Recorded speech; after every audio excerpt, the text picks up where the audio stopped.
Hello, I'm Kate Kelly, Regional President for Minnesota for PNC Bank. We are so happy to be here. What you do in business and in life is a vital part of the ultimate outcome. PNC applauds the 2020 Business Manufacturing Excellent honorees for their many contributions to our local community and to our world. You are leading and making this a better place for all of us. Thank you.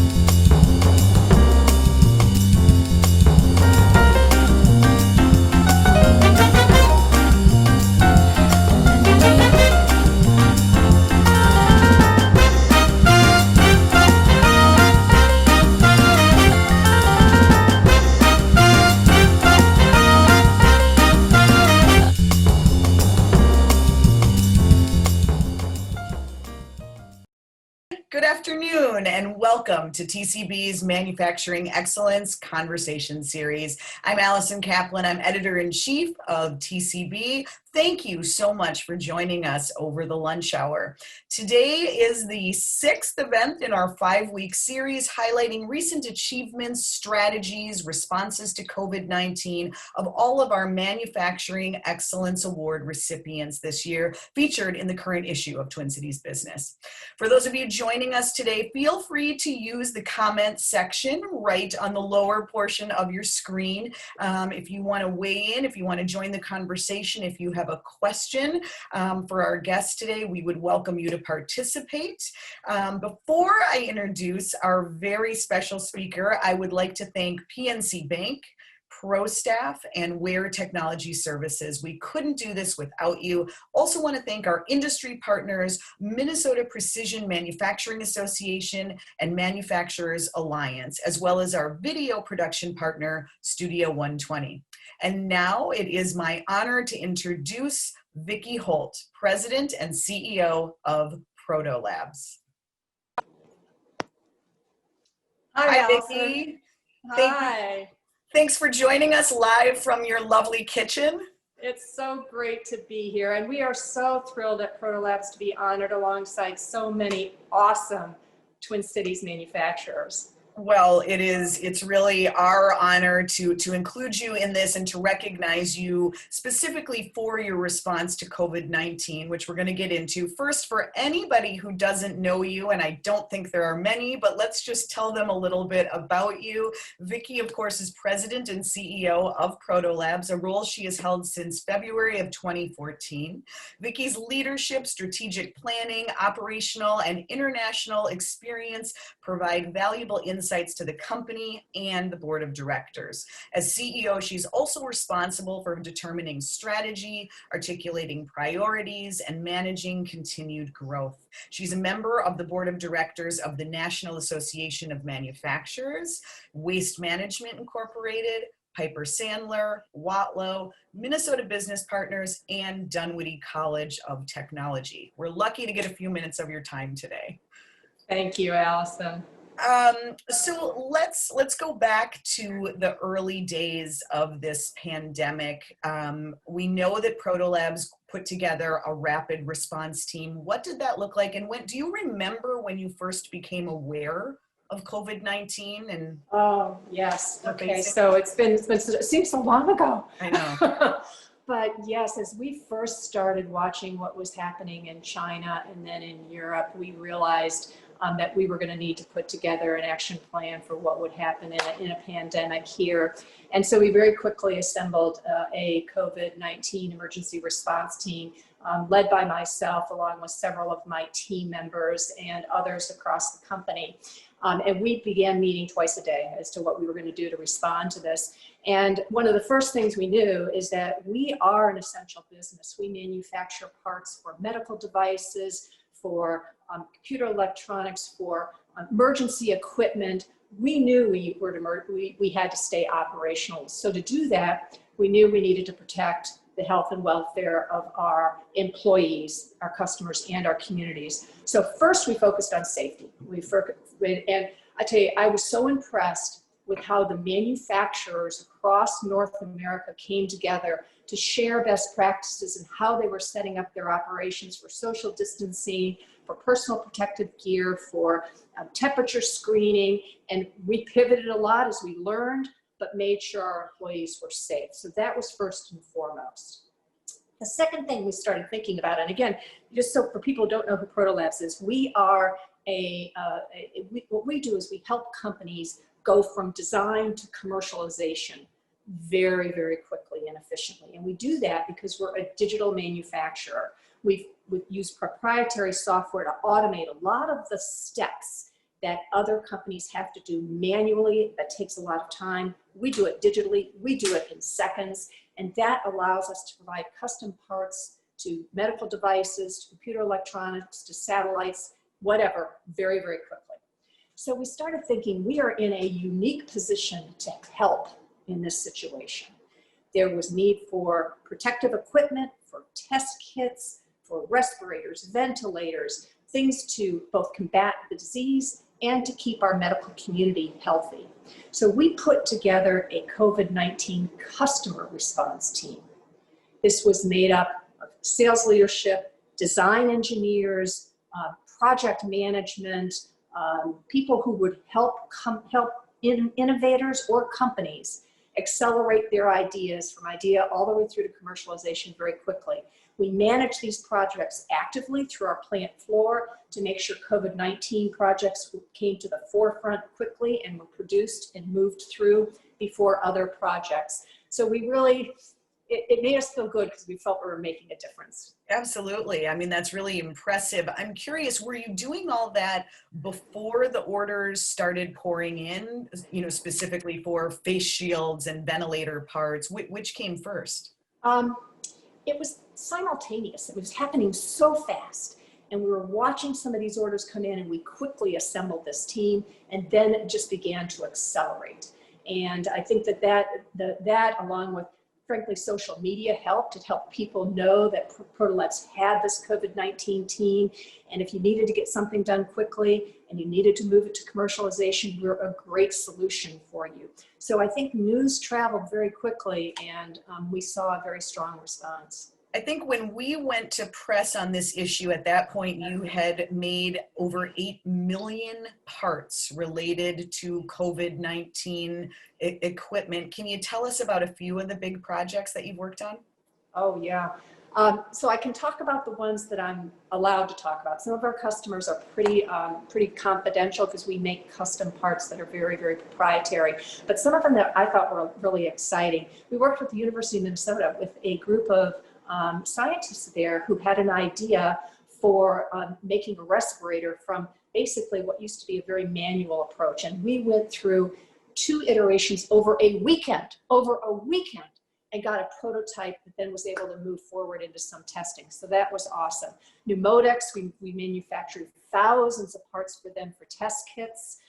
We've worked with Ventec, who is the large ventilator supplier that many of us have heard about, that has partnered with General Motors to make some ventilators. We've worked with them on parts for their applications. Again, well over 8 million parts now, more approaching 10 million parts that we've produced for COVID-19 projects. And frankly, at one point, we were tracking about 300 programs that were in process from design. Not all of them went to commercialization, but we were tracking over 300 projects. Unbelievable. So what would you say have been the biggest challenges along the way? Yeah. So our challenges are probably fewer than some in terms of adapting to COVID from a customer point of view, because we are an on-demand manufacturer. So responding like this to the customer is natural for us. That's what we do every day.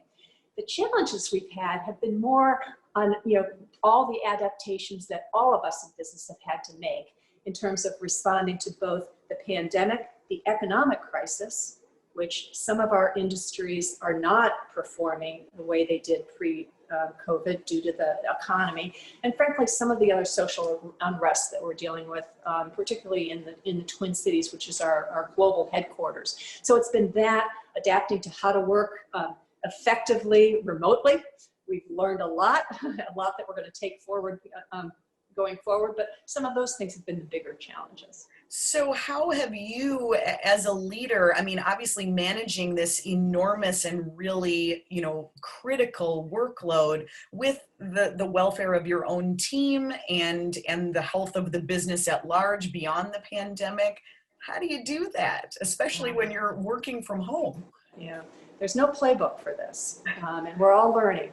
Some of the things that I've done that I'm incredibly grateful is our networks of other CEOs that are all going through the same thing. And I mentioned how manufacturers, even the business community here in the Twin Cities with the Minnesota Business Partnership, we have gotten together frequently. We're sharing what's working, what's not working, and we're all pivoting. We've all learned to adapt and pivot. The other thing that's been really, really critical during this pandemic, more so than I think any other black swan or economic event we've dealt with, is communication.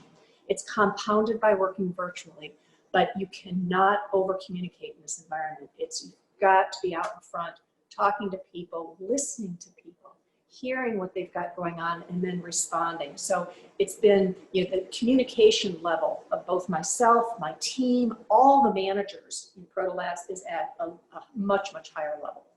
I'm curious, you were not a company that had a lot of people working remotely prior to COVID-19. What percentage is able to work from home, and how is it going? What does it make you think about, post-pandemic? Right. So again, we're a manufacturer, an essential manufacturer, been open every single day at every one of our plants. So 70% of our workforce is in our plants operating. Okay. So it's been the 30% of our workforce who can do their jobs from home, who are still doing their jobs from home. Now there's waves of people coming back. Our employees in Germany are back in the office. Our employees in France are back in the office. In the UK, it's about half of them.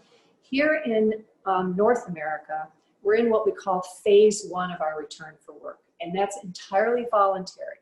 Our offices are equipped with temperature screening, with social distancing, required to wear masks, but it's only voluntary. So we're starting to see some employees come back. We have a maximum occupancy of 30%. We're nowhere near that. But some are coming back if it's difficult to do their job at home, or if they need to collaborate with team building or some kind of strategy or problem solving or Kaizen event, they'll be coming in to work on that. Okay. I'm curious, what about you? I mean, you have lovely orchids behind you. It's nice, sunny environment. How do you feel about being home and managing that way? Yeah, there's positives and negatives. The positive is I'm a morning exerciser, and I used to have to get up at 4:30 in the morning to exercise to get into work at time. Now I can sleep till 5:30. So a little added benefit there. But I miss the people. I get a lot of energy from my team and the teammates and what everybody is doing. And you miss that kind of connection. I'm in the office 1 or 2 days a week now, depending on what my schedule is and the kinds of activities that I've got. And I do miss the connectivity, the connections that you get, and the energy from everybody around. For sure. Zoom is great, but it can't replace that. That's for sure. I'm curious at this point, what is the demand like for COVID-19 related products? Is it still as strong, or are you seeing it start to wane? Yeah. So the initial push, it's waned from then. So very early in the pandemic, there was a lot of innovation. People were really striving to get PPE in the hands of hospitals and doctors and nurses. And it ranged from entrepreneurs to actually Fortune 50 companies who were doing this innovation. And we work with all of those. We had a tremendous amount of activity, mostly in second quarter. It actually began tapering off a little bit even as we got into June, and it's stabilized. We've got some ongoing production for different types of test kits. We've got some new programs coming up for some rapid test kits, but it has slowed down. We're continuing to make some PPE, but that has slowed. Now we're starting to see a little bit of a recovery in some of the other industry verticals. I think it's going to take some time, but we'll hopefully see some recovery as the economy begins to come back. Sure. What about supply chain issues? Such a big concern and topic of conversation in any form of manufacturing. What has that been like for Protolabs? So for Protolabs, we have not had supply chain disruptions. However, the topic of supply chain disruption has been in the manufacturing space actually pre-COVID, with some of the typhoons and hurricanes that we saw. Then we had the tariff issues with China, and then we had China first going into the pandemic, and then Europe. And I think that the combination of all of these supply chain disruptions and issues with supply chains is causing manufacturers to rethink supply chain strategies and to look at, how can I fortify that supply chain? How can I put in some redundancies actually in my supply chain cost effectively in order to make sure I can manage disruptions? And because Protolabs is a quick turn on-demand manufacturer, we're a really good solution. So we're starting to talk to companies about how we can kind of be that pressure gauge for them when they do have supply chain disruptions, how we can offload some of that pressure and help them fortify supply chains. That's great. I want to ask you one more question about 3D printing and kind of what we're learning about that and the ramifications going forward. Before we do that, let's take just a second to hear from one more of our sponsors. To the honorees and finalists, congratulations. Pro staff is honored to celebrate this achievement with you, and we're proud to support manufacturing in Minnesota. Thank you and your teams for all that you do. Once again, congratulations. So Vicki, you mentioned when we spoke the other day that this pandemic has really shown us the importance of 3D printing. What do you mean by that? Yeah, there's a couple of things through this pandemic that has really shown the value around digitization. 3D printing is one of them. The fact that it's fast, you've got a lot of design flexibility, and frankly, there are even production applications that can now be done in 3D printing, and people are learning that. The other big one that's really risen during this pandemic is the use of e-commerce in B2B environment. Protolabs is 100% e-commerce. All of our business is done over e-com through your My Account. That's unusual for a B2B company. Actually, less than 6% of revenue in the B2B environment in manufacturing is e-commerce. What's happened through this pandemic is companies have understood now how convenient e-com is, how efficient it is, and frankly, how effective it can be in taking cost and being efficient in a supply chain. So I think there's going to be more and more e-com done in the B2B environment as well as 3D printing. Very interesting. We have a couple of questions pouring in. We'll try to get to them real quickly if you can stay with us, Vicki. Dylan wants to know if you see Protolabs working toward higher volume production programs going forward. Absolutely, absolutely. Protolabs is moving from prototype on to production. And that's a huge trend for us. You saw it in COVID-19. We produced millions of parts and many of those for production. So actually production is about 1/3 of our revenue today. Okay, and one more from Noah, and thank you all for the good questions. Noah wants to know what challenges you've encountered in terms of creating new sales during the pandemic. It's hard remotely because many of our customers are also now remote. Our customers are product developers and they've moved to working from home. So our sales teams are having to use a lot of innovative techniques to reach out and contact those customers. We're using a lot of new marketing techniques to make sure they know we're here. So that's also been a pivot to learn how to market to people and sell to people who aren't in the office anymore. Right. I think that's true in every industry, not just manufacturing. Yes. So, well, fascinating. We really appreciate you taking the time to talk to us, Vicki, and we congratulate your entire team for the work that you're doing. So important and so wonderful to have that happening right here in the Twin Cities. Thank you, Allison. Appreciate the opportunity.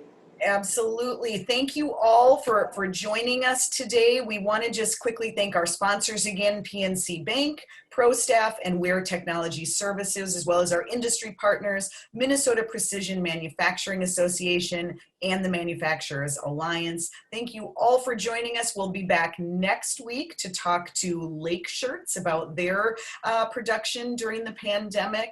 Hope you all have a wonderful afternoon and a great weekend. Thanks again, Vicki.